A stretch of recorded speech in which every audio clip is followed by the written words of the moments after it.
Okay.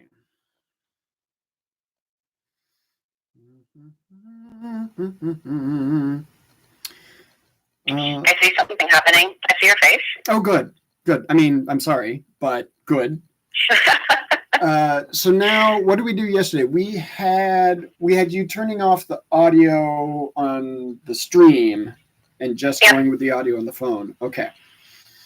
And I listened to the recording of us from yesterday, and yeah, it did kind of sound like you were on a speakerphone in another room. So I dutifully verified the location of the front-facing microphone on my laptop, and then cobbled together a series of boxes to rest my cell phone on so that it's right next to the microphone, and then tested that last night. And I have every reason to believe that this will now sound much better than yesterday.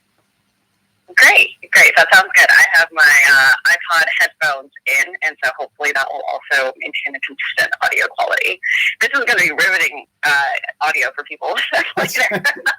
Anybody who's used to, listening in whatever, Dolby 5.1 surround or whatever, they're just going to be shocked that here in the year of our Lord 2020, a YouTube stream sounds as bad as what they're about to get. But that's what you get for free tools. Yes. So let me ask you this. How would you, other than saying, here's my friend, the fabulous Robin Yang, how would you like to be introduced? I'm happy to introduce myself. I also see that there's 2 people watching now. I don't know if that counts me, or if that's you and me, or if we have guests with us. Let's find out. Who have we got? No, that's not what I wanted. Oh, okay. That's not exactly what I wanted either. I suspect that's you and I, had I to guess, but I don't know that for sure. No chat, all messages. Okay. Alright, I just posted a chat message. Yeah, I'm happy to introduce myself. You can call me a aspiring romance novelist, one-time rock band drummer elite, erstwhile product manager. All of the above are fabulous. They're wonderful. Shitster on Twitter, although not as much lately. So. All right.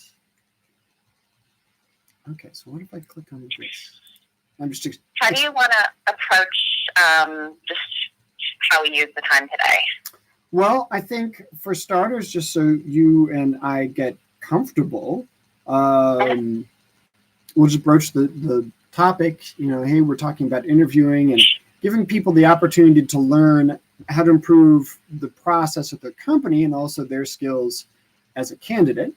And then for starters, I figured we would just launch into our own respective tales of interviewing experiences.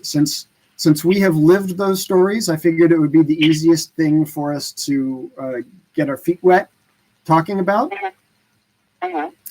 Mine is nowhere near two stories that I have. One is probably the only one that I would bother sharing in the time we have, but not nearly as interesting as yours. So this one was a wild one. I could not even believe what I was reading as you were saying that. And yet you just kept getting worse. You can believe it. I can. It's true. It's just awful to imagine. It's so cringeworthy imagining a human being actually doing that. And it was, the first rule of when you find yourself in a hole is stop digging. Yeah. That person did not stop digging. They were they kept speeding up. Going. They were looking for bigger and faster tools to use.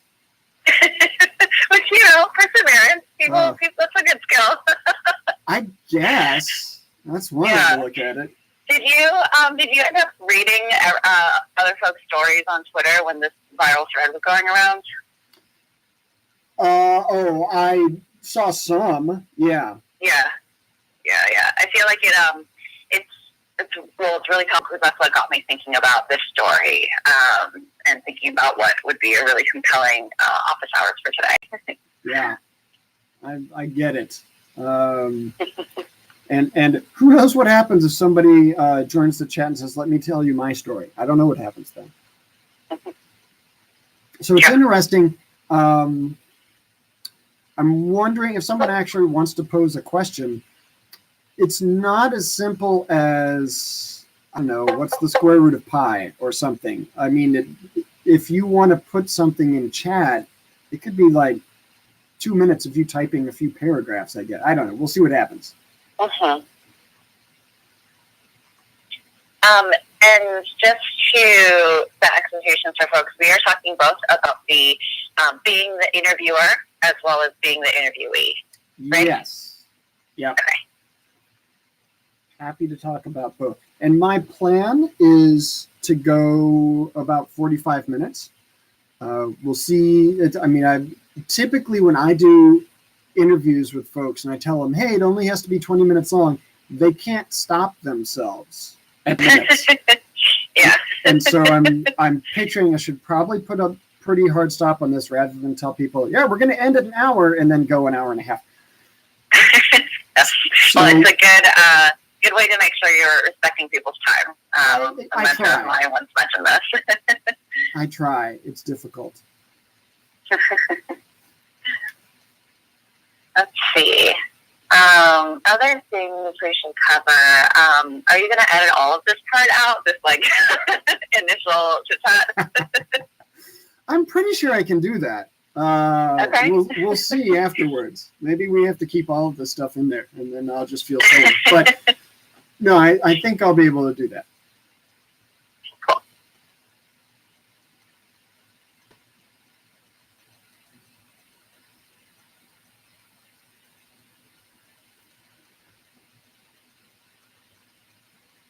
The prevailing wisdom of setting up streams seems to be start it early and have somebody else chime in and tell you, is everything looking good? Is it sounding good? I would love to do that, but basically I've exhausted my list of friends by having you participate. So we'll just assume that everything's working flawlessly. Got a file a friend. Okay. Do you ever wonder, this is like a fun kind of pre-show chat, do you ever wonder if you were somebody's worst interview?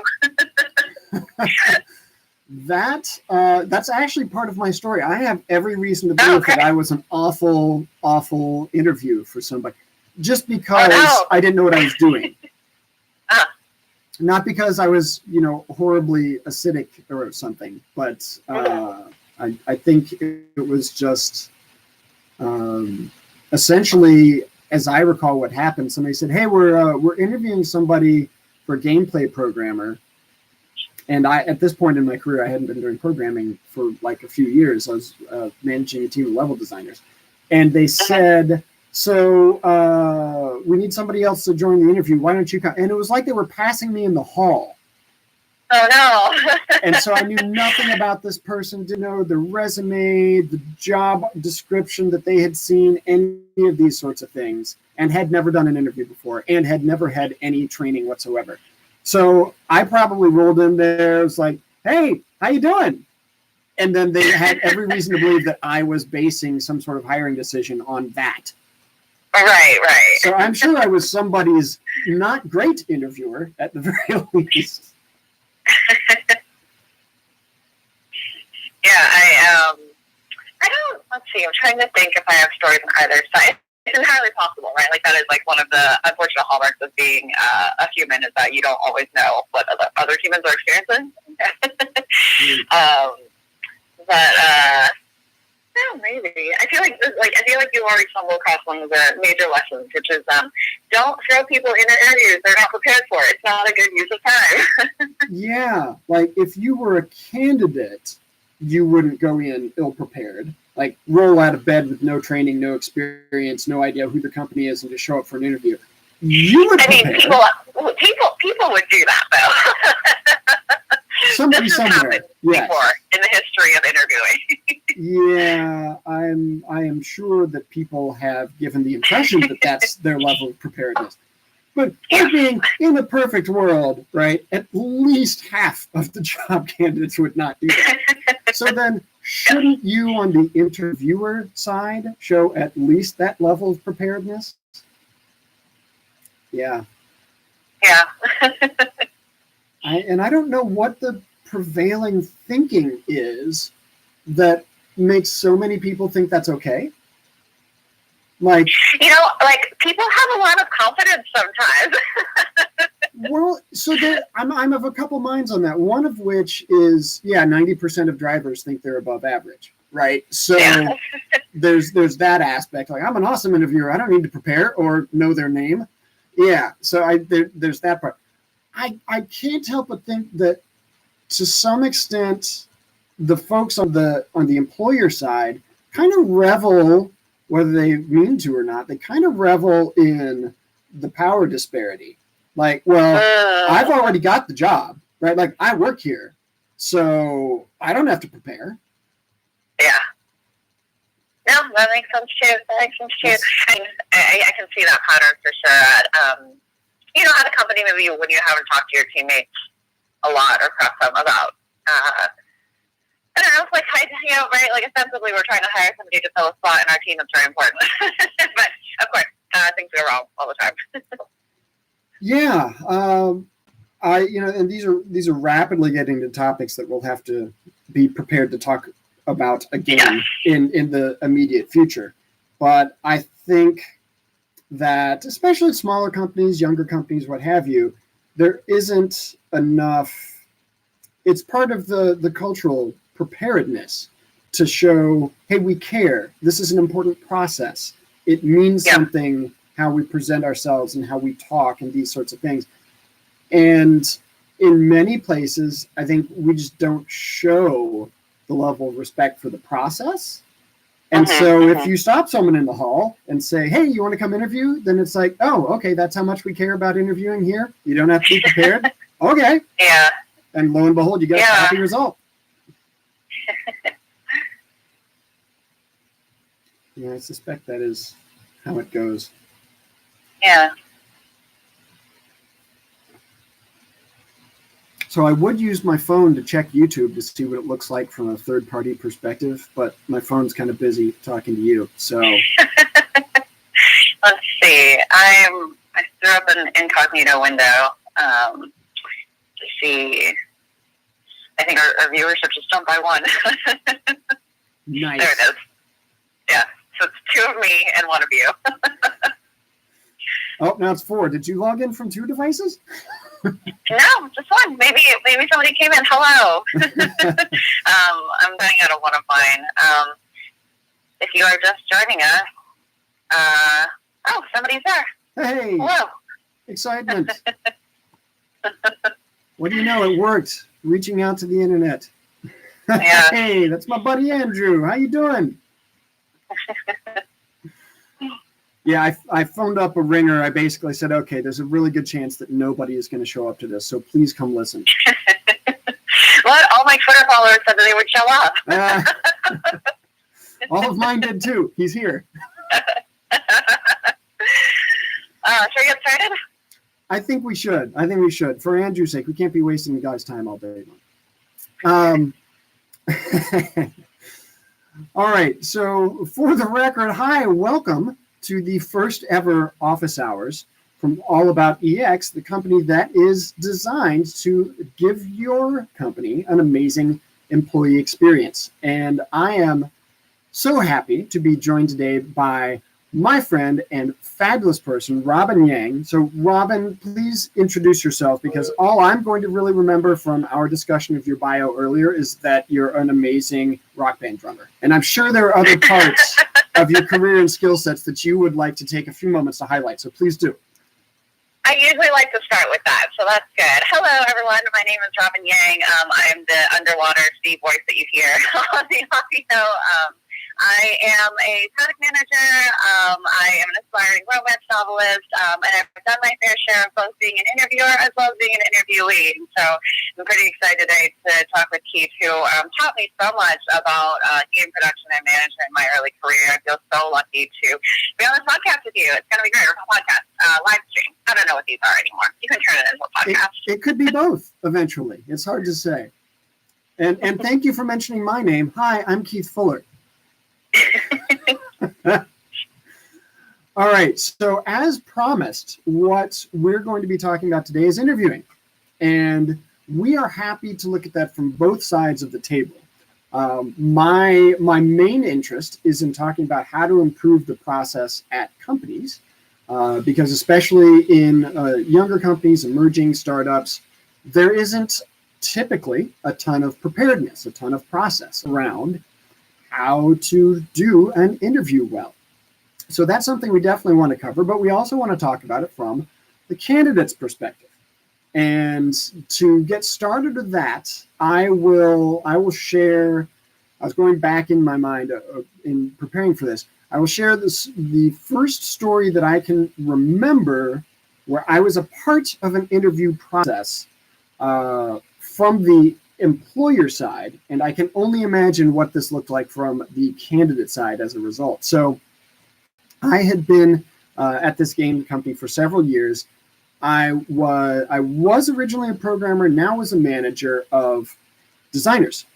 So no longer a programmer, but I was essentially stopped in the hall. Hey, we're interviewing a gameplay programmer candidate and we need somebody else. Do you want to come join us? So just for a recap there, I had no interview training other than I had been a candidate at an interview before. And I had no preparedness on this particular candidate, didn't know who they were, had no background on them, didn't know the job description specifically that they were applying for. And I could only guess at how many other people were actually going to be in the interview because I had never participated in that process at this company. So basically, every really high priority checkbox was left unchecked with regards to my involvement. And as best I can recall, I probably just rolled in there with some sort of air of authority because I was on this side of the table for once, and probably said something like, hey, how's it going? And that was the extent of my participation in the interview, other than nodding thoughtfully occasionally. And Robin and I were discussing this earlier. So have you ever thought that maybe you were somebody's worst interview? And I may have been this person's worst interview because I was so unprepared for this, and it must have shown. And I can only imagine what that person thought of my company as a result. So, one of the things that I try to do as a consultant and helping companies improve their processes, think about every aspect of the experience from the employee's perspective. And that's what I was doing when Robin asked, hey, do you think you've ever been somebody's worst interview? And so I'm sure that their experience was not as good as it could have been and did not give a great impression of the company. So that was my, not as detailed, not as scintillating as the tale that Robin is about to share. But that's my story. Before we get into that story, I feel probably like that was more of a learning experience for you as you continue. Hopefully that was not a situation you found yourself in too much more in your career. But honestly, that feels like a story that, I've certainly experienced interviewers who are not at all prepared. I'm sure you have as well. And so I think you will have been sorely forgotten in the histories of interviews. Yeah, I probably was not the worst they ever had, but it shows, I think, that I was so bad at that I don't recall ever being part of an interview process again at that company. So it may well be that whoever else was there on my side of the table talked to their boss afterwards and said, yeah, Keith never takes part in interviews again. Let's make sure of that. Yeah, or maybe you're just passing by the hallway at the right time during interviews to get called in. Could be. All right, so that's my tale of woe. Robin, you have an so even my better story. one.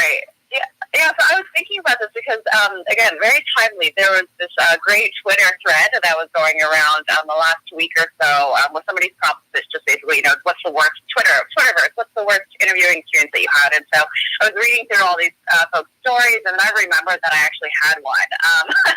So it's one of those things where you're like, oh, no, I haven't had, oh, no, there was that one really bad one. And so this took place, I was the interviewee.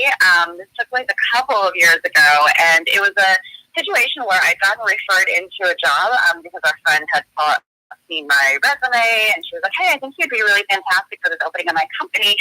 Do you want to come phone screen with us? And I thought to myself, sure, I'm not, I wasn't really looking at the time, but I really liked this person, and I thought, it'd be a good opportunity to just, flex my interview skills, see what's happening, especially if it was just a phone screen. I didn't feel like I was really wasting anyone's time.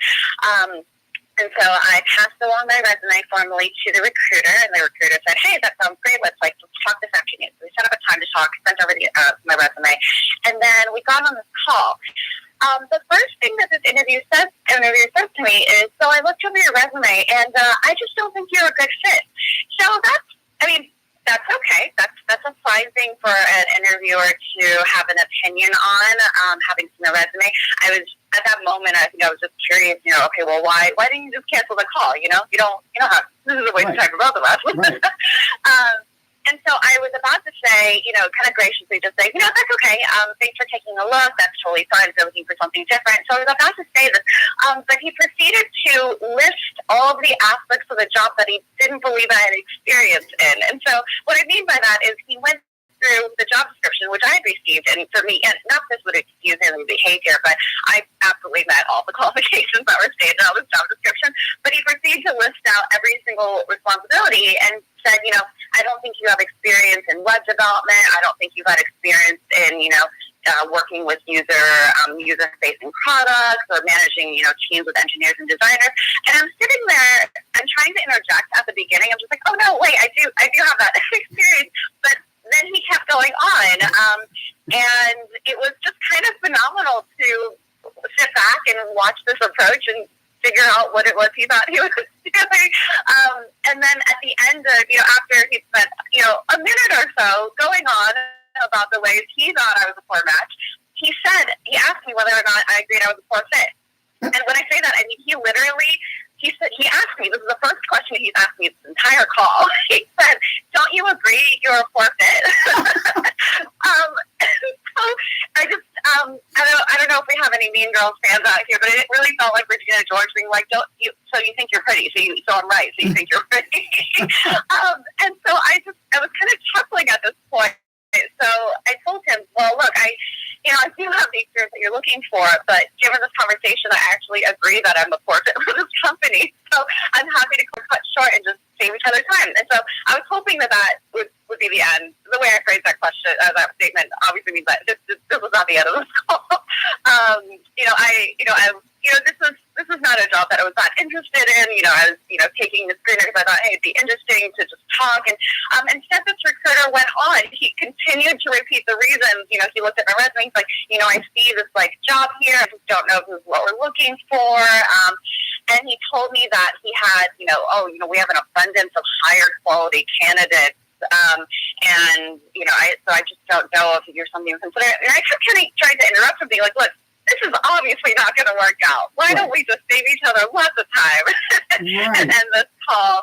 And he keeps saying, we're just, I just want to say, we're just looking for really senior people, and I'm already talking to candidates. And I'm just sitting there like, what is happening? Is this a prank that my friend has played on me? What's happening? Finally, I was able to somewhat politely hang up on him because he just wouldn't stop. But I also didn't want to just hang up on somebody. And so I said something to the extent of, okay, well, it really seems like I'm a bad fit. I agree. So, okay, bye. Because I think at this point, very clear that it was a very bad fit. It's not only for the fact that this interviewer did not think I was going to be a good fit in such a intense way. Yeah. And so hang up, and I'm just sitting there bewildered. I text a couple of friends being like, what what do you think just happened here? Did I just get nagged like on an interview? Like, was this a test? Was I supposed to, object and be really forceful? Is that the test? We just couldn't figure it out. 5 minutes later, I get another phone call from the same message, and I'm just like, oh no, I'm not talking to this person again. I'm afraid he has more reasons he thinks I'm terrible for the job. And so I sent it to voicemail. Immediately, I get a call from a different number, and I have no reason to assume that this is not him, and so I also sent it to voicemail. And he ends up leaving me a series of messages, somewhat apologizing, but framing it quite strangely. He said, I realize now that I came at this at the wrong angle, and I'm wondering if I can take another shot at this. And it just felt so... I wonder what he thought when he hung up this call. He ended up telling me, you're the expert here. Maybe you can help me frame your experience better for the hiring manager, which would have been a fine thing to lead with. Yeah. I think it would have been fine for a recruiter to say, hey, thanks so much for letting me talk. I got to be honest, I'm having some hard times piecing together what we require for this job and the experience that you have. Can you help me make those connections a little bit? That's a fine way to start an interview. But instead, he started off really strongly against talking to me anymore, and then continued to talk. Yeah. It sounds like it's almost like somebody trying to resign, and the boss won't accept their resignation. Like, you're trying to get out of the call that began with, I don't think you're a good fit.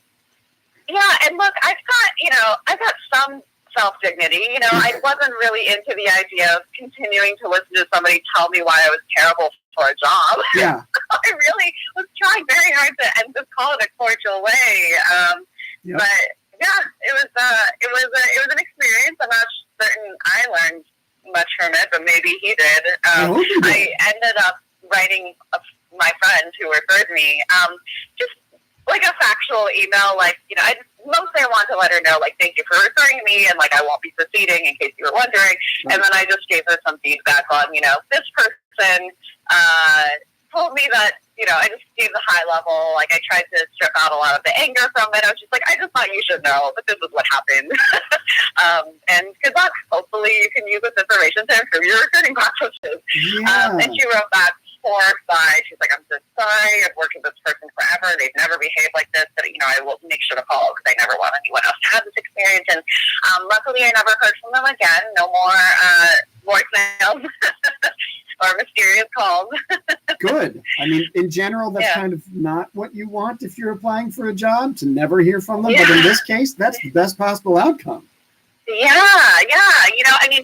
Sometimes, I like to think of myself as a pretty, good candidate in general, but sometimes, maybe if I need to be taken down a peg, I'll go back and re-listen to some of these voicemails just to, keep me in my place.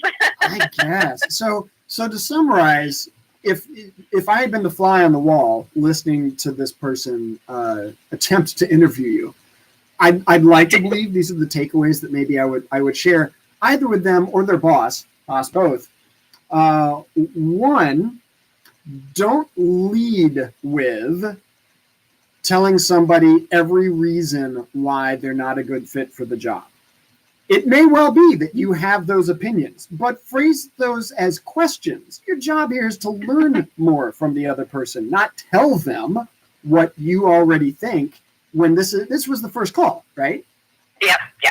Yes. Yeah. So I would say, okay, first of all, imagine how this would come across from the candidate's perspective. Just being, to your point, negged mercilessly for several minutes. And the only question that you finally stop your rampage with is, so wouldn't you agree that you're not a good fit? This is not the way to approach this. What you're trying to do with the hiring process in general is bring somebody on board to meet a business need. And so we should have a clear idea of what that business need is, usually in the form of a job description. And your role as the interviewer is to learn about the other person. There may be some initial filtering that you do, such as this has to be an on-site role and this person is only willing to do remote. Okay, so then you can filter out that candidate immediately, and they probably shouldn't ever get to a phone call. because they don't meet some initial criteria. So there's some initial filtering that should be taking place, and some of that can and maybe should only be done person to person once you're on the first call.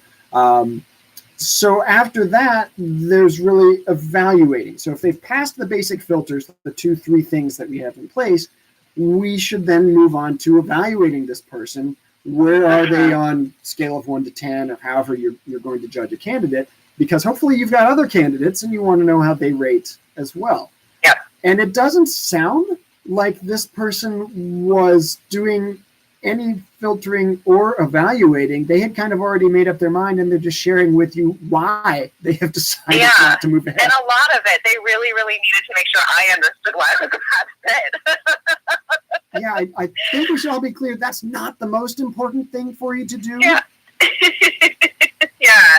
I think to my horror, I ended up looking up this recruiter on LinkedIn just to be like, is this, what I want to give a person a benefit of the doubt. I want to believe that people want to be good at their jobs and want to do well. And to my horror, I discovered this recruiter had 15 years of experience recruiting in the tech industry. And I mean, that only led to millions of more questions like, has this worked in the past?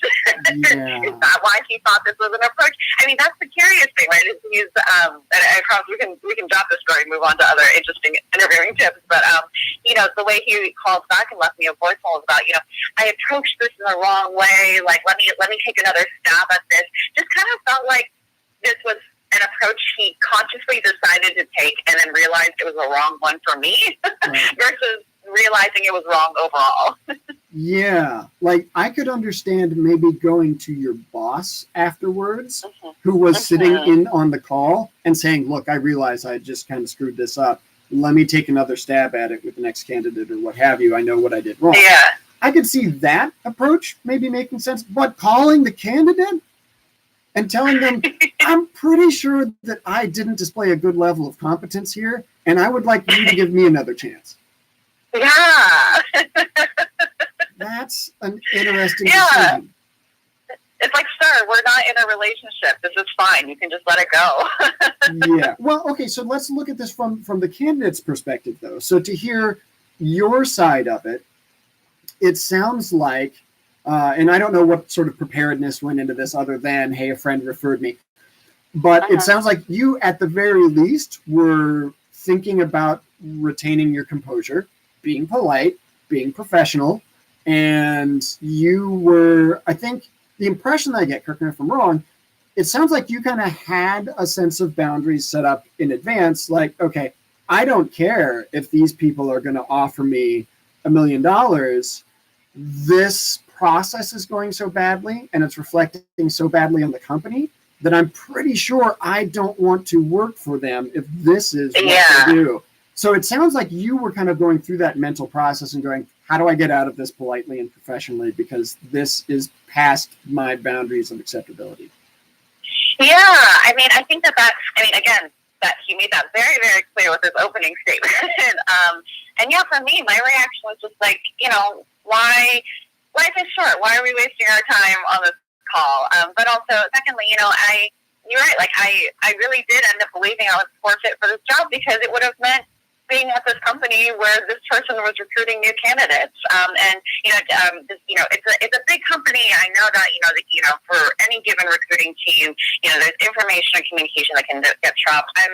I'm trying, again, I really like extending people the benefit of the doubt. So I'm trying to think, what is the situation? What could have been miscommunicated up until this point that would have made this an appropriate response, or appropriate phone call? And I just don't find one. Let's say in a very, very generous way, let's say he was doing a favor for his coworker who had referred me in, and let's say I was, wildly too junior for the role. Like, let's pretend, I don't think this is appropriate, even if my qualifications didn't match, they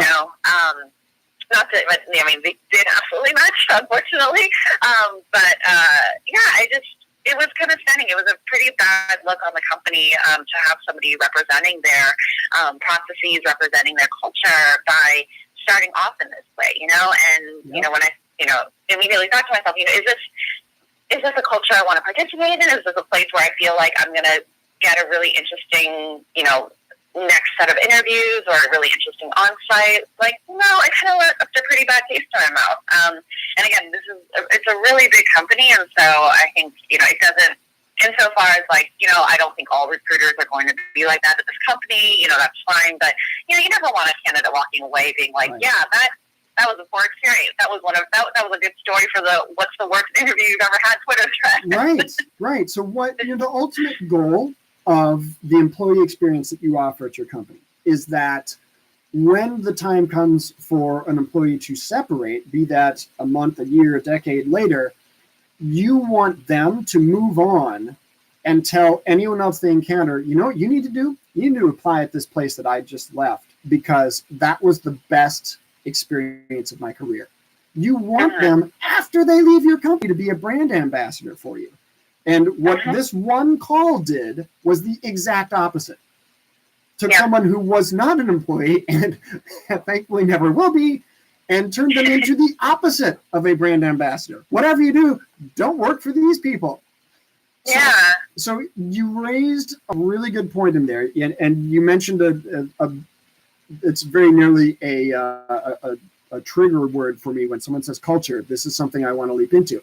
So the culture of a company are the actions that they take.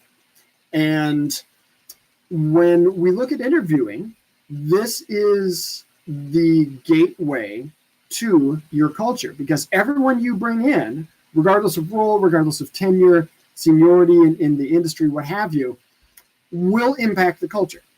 They will have an impact on how the company operates and how it feels to be part of the team. And how you interview, how you make hiring decisions, that's the gateway to who you're going to let in to impact that culture. So when you are making the decision to say, yeah, this interviewing approach is okay, imagine who might possibly get through that recruiter and get hired there. And imagine what a person with that demeanor would be doing to your company culture. So I think that's important to remember when we talk about interviewing. What's the problem that we're trying to solve? You're meeting a business need by bringing somebody on the team. And similarly, keeping the end in mind, keeping the big picture in mind, how will any given person we're interviewing impact our culture?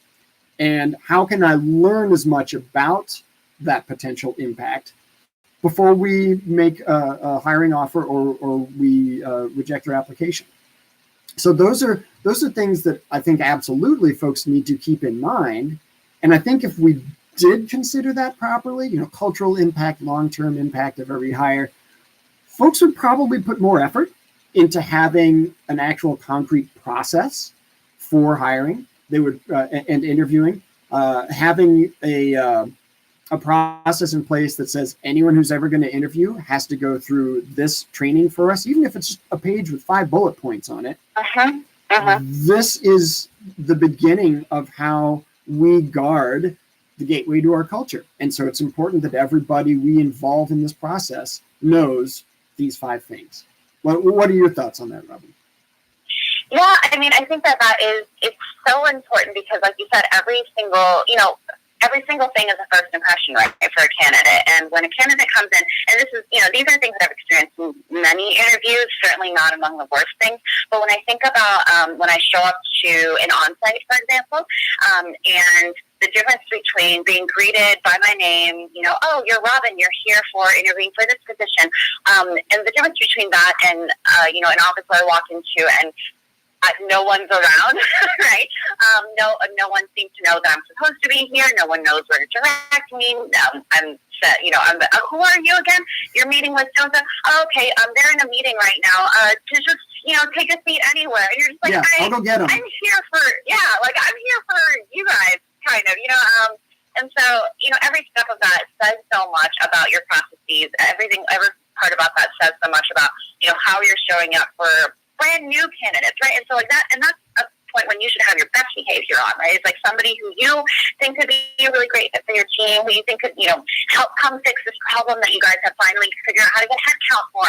It should be somebody that you're really, really excited to make a great first impression on. And instead, if you're leading with this, like, well, we don't need to prep, or no, it's fine, we'll just figure out who's on the interview loop when they get here, it looks really bad, and it doesn't make the candidate feel like there's somebody who, really is being valued in this process. Totally. So I'll give a tale of two clients to back up that very point. So I had one client, smaller company, so kind of a younger company, 15 or so people, and so you're prepared to excuse kind of some of the rough edges. But I was in a meeting there, kind of a fishbowl kind of a setting where it's big glass wall and you're looking out into the lobby entrance, as it were. So I'm in a meeting there, and I can see this unfolding from my seat. Now, mind you, I'm not an employee. I'm just a consultant, so it's not my job to just jump up and point stuff out to everyone. But I watched someone come in the door, walk up the stairs, and stand there, to your point, Robin, just looking around for anyone to talk to. And everyone was either in their office with the door closed or in a meeting. And so this person clearly didn't feel it was appropriate to just go knock on a door. But I was also in my head going, okay, if I don't recognize this person, and I know all of the employees by now, my guess is they're here for an interview. And sure enough, they're looking around, and then they pull out the phone, and you can see the mental process unfolding. Okay, I'm supposed to be here for an interview. I don't know who to meet. I'm just going to text my contact that got me here and see what's up. So they pull out the phone, they're texting for like a minute, and eventually somebody comes out of the door and greets them and said, oh, yeah, you can see this happening, and takes them over to the office of the person who's supposed to be meeting with the candidate for the interview.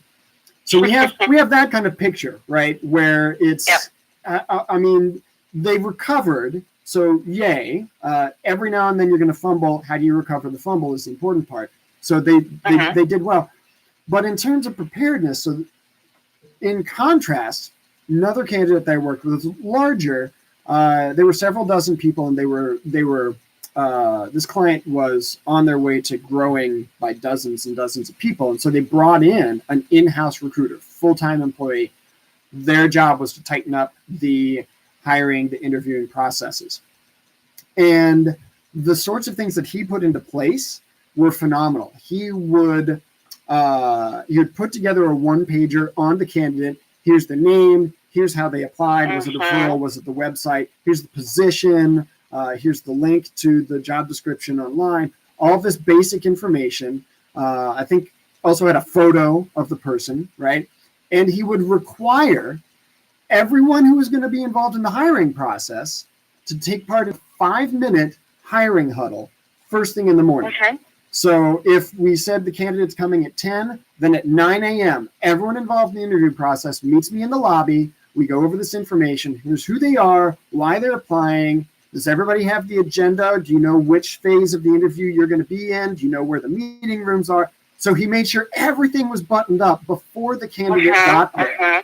And when you're the candidate and you roll in, to your point, Robin, earlier, then it was, oh, you must be X. You're here for this position. So glad to see you. We're going to be ready for you in 5 minutes. Take a seat. The meeting room is right over here, right? And they just had it all prepared in advance. And if you compare the candidate experience from both of those clients that I'm talking about, which one would you want to work at? Yeah, I mean, it makes a huge difference, and I think we're getting into some hot take territory here, but I think we've certainly experienced times in the game industry specifically where you had mentioned in your initial story about how it's entirely possible that sometimes employers or people interviewing on the employer side feel a sense of authority, or feel a sense of like, well, we don't need to, we're this famous game company. Right. We don't need to worry about it. You should be so thankful to get a job. Yeah, they should be lucky to work for us. And that's it's. I think it's not untrue that companies will function that way or have that kind of mentality. And it may be that they end up screening out candidates that would be a forfeit because they have that mentality mentality. And so I'm not here to say, like pretend that you're somebody you're not on this first impression. But it's like really worth thinking about, is this really reflect the values that we want? Is this what we actively want to be communicating to our candidates, that like they should be lucky just to get an interview here? And, hopefully, if you're in charge of thinking about culture or organizational practices, that's not the answer that you want to be, content with. Yeah. Well, and Robin and I should probably should have stated this up front. Take everything we're saying with a grain of salt, because every set of values, every culture is very nearly equally legitimate. To that point, if you're a company full of jerks and you only want to hire more jerks, ignore everything we're telling you. So you're probably not on this interview anyway. So right. I don't know why you're here, but thanks for joining us anyway. packofjerks.com. We're glad to have you joining us. Yeah. So here's a question that I will pose to you, Robin. And we didn't go over this in grand detail in advance, so this is going to be you answering off the cuff, top of mind. Give me an example of something that you would do on the employer side.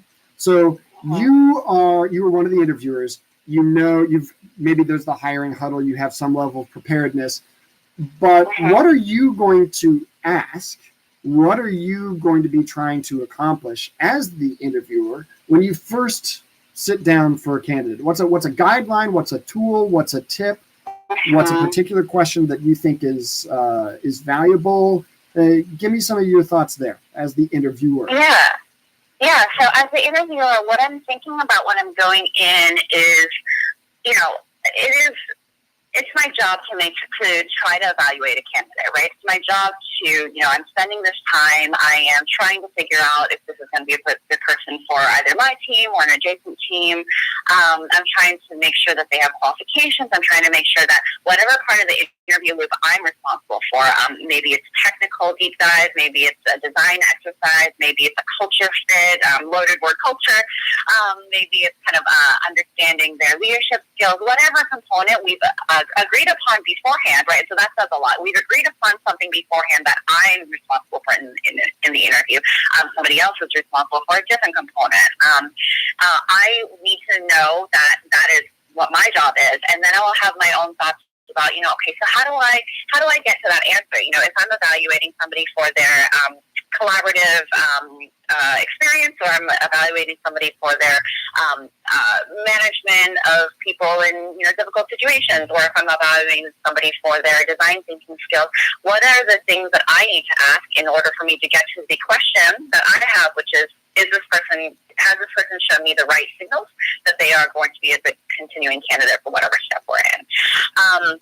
And so that's kind of my approach as I sit down. And so for me, I think you'll notice that most of my interviews don't tend to be technical. I've been a UX designer, I've been a designer, I've been a product manager. And so a lot of what I need to understand really starts with connecting with a candidate. And so I think this is the interesting part, that I don't start off with hard questions. I start off with a lot of questions that allow the interviewee to tell me about themselves, so I can gauge their kind of general comfort level with certain questions, so I can build a little bit of a rapport before we get into the harder questions, because what I'm going to be asking them is going to be kind of hard, right? I'm going to be asking, tell me a time when you really felt like you were in the right about a decision, and you had to argue for, or you had to figure out what to do in order to resolve a situation, or tell me about a time when you knew that there was a mistake that you had made. So a lot of things that will require them to be able to be quite vulnerable with me as they approach their answers. And it's my job to make sure that they feel like they're able to answer that question, and I'm not just some stranger coming in and be like, tell me your deepest, darkest secrets and insecurities. So a long-winded answer to your question there. But yeah, I think a lot of it about it like a relationship. It's like if you're trying to build a little bit of a relationship, you're trying to establish rapport so that you can get to the answers that you want. You can't get to those answers directly. Yes. Yeah. So you raised an incredibly valuable point early on in your description there, when you're talking about knowing in advance what you're trying to find out, and having questions prepared to help you get there. So and this is something that is unique to every probably to every industry, to every company. You can change this as you see fit. But what I recommend folks doing is considering a few major buckets of areas that you're interested in. And one of them is, I'll put forth straight away, values alignment. And historically, people will use the phrase culture fit. And I'm concerned with that. And it was put forth in an article not too long ago that the phrase culture fit has been kind of weaponized in this day and age. That if I am a cisgender straight white male and I'm interviewing somebody who is not, and I don't want them to be part of my culture, then at any point in time, I can just throw up my hands and go, not a culture fit. And they may be the best technical genius in the world or have the most industry experience, and they're kicked out of the pipeline because I deemed them not a cultural fit. So what I recommend is values alignment, which is you need to know the values of your company. If you don't have those documented, if you can't point to them somewhere, that's a problem. Get on that. And then you need to figure out some questions to ask to get a feel for their alignment on critical values for your company. So if one of your values is that we want everybody to feel equally represented, we want everybody to bring every aspect of their personality, their background, their expertise to the workplace, and we don't want someone to feel like they have to fit into a mold, a cookie cutter of some sort. Okay, what are the questions that I'm going to ask to see if that's important to them? So that's bucket one, values alignment. And then the second one is collaboration and such all fit under the heading of emotional intelligence. How well do you manage your own emotional state? How well are you aware of it? How well do you manage relationships with others? These sorts of things fall into what we historically refer to as soft skills. But it's a field of happily scientifically researched skills called emotional intelligence. So you need to figure out some questions in advance to get to the heart of that bucket as well. And then a third one certainly is functional skill. Keeping in mind the problem we're trying to solve, we're filling a business need. So yes, we want to talk about values alignment. Yes, we need to know, are they emotionally intelligent? We don't want any brilliant jerks on the team, right? But ultimately, they also need to be able to do the job. So somebody somewhere in the interview process, has to be asking about those functional skills. Do you know this programming language? Do you have experience with this type of design process? Whatever the questions may be. So those are kind of the three big buckets that I would recommend people knowing about in advance and having questions prepared to get at. So values alignment, emotional intelligence, functional expertise. What are your thoughts, Robin? Yeah, I mean, to me, I feel like we're getting kind of into like intermediate interviewing and kind of what you do when you are looking for imperfect candidates that will still do an amazing job, right? And so, and what I'm kind of hinting at here is that you're often not going to find candidates that are perfect in all three buckets, right? People who are perfect in all three buckets hopefully are very highly compensated at jobs they're very happy at, right? And so you're often looking to grow people in certain skill areas, and you're looking to figure out, okay, like of those three buckets, what are ways we can evaluate them, and what are ways that we can account for the fact that no one's going to be, 100% in all three of them. And so I think another interesting angle to this is like, how do you figure out how to prioritize between the three, and can you kind of establish that prioritization before you interview any candidates? Because again, like every step of this interview process interviews with bias. I think that's a topic for a whole other office hours, which is how do you minimize bias in your hiring process? Talk about how to conduct technical interviews, what are ways to make candidates from different backgrounds comfortable in your environment, things like that. But thinking about something like if somebody is lower on emotional intelligence but really, really high on functional expertise, is that what we're looking for, right? And so I think it's interesting to have this conversation as a team before you interview anyone, because it really does help flesh out those at the end the values of the company, right? My particular stance on it, and the one that I tend to kind of bring up when I'm in conversation about this, is that you can teach functional skill a lot more easily than emotional intelligence, right? So I will always kind of go to bat for a candidate that has high emotional intelligence and, promising potential for high functional execution over, somebody who has questionable emotional intelligence and highly proven functional expertise. And so I think that's a good exercise for you to do with your team so that you can make sure that you're judging them in the right kind of priority. Yeah, absolutely. And just talking about the interview process and what we're hoping to achieve, if you have a 30-minute conversation with folks on your team just on that topic, you're already in the top 50% of companies. Just the fact that you're going over those very points that you just raised. Hey, here are the things that are important to us as a company. And at least for my part, as hiring manager or whoever, here are the priorities that I place in this order. Emotional intelligence is more important than technical expertise, whatever. Happy to entertain folks' viewpoints, but let's just talk about this for a few minutes. And you already have a vastly higher level of preparedness than a lot of companies do. So I think those are excellent points to raise. I would also say, your point about bias is huge. And this gets into, truly, this is like another 45 minutes to talk just about bias. Yes.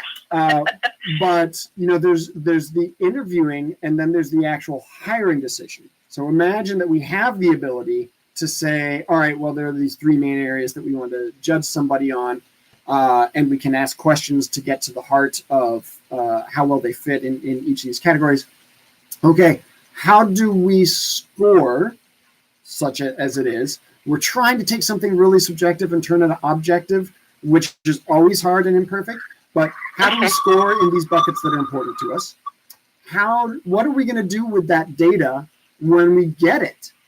So coming out of the interview, let's say that we have somebody come on site and they have 3 different rounds. They talk with 2 people here and 2 people here and then another person at the end. Okay, we get all this data.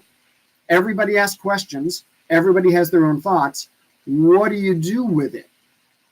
And for my purposes, what I recommend is exactly to your point, Robin. What we want to do is take reasonable steps to reduce bias at every step. So one of the things that you want to do, write down your notes. If you're an interviewer, write down your notes within 24 hours of the interview.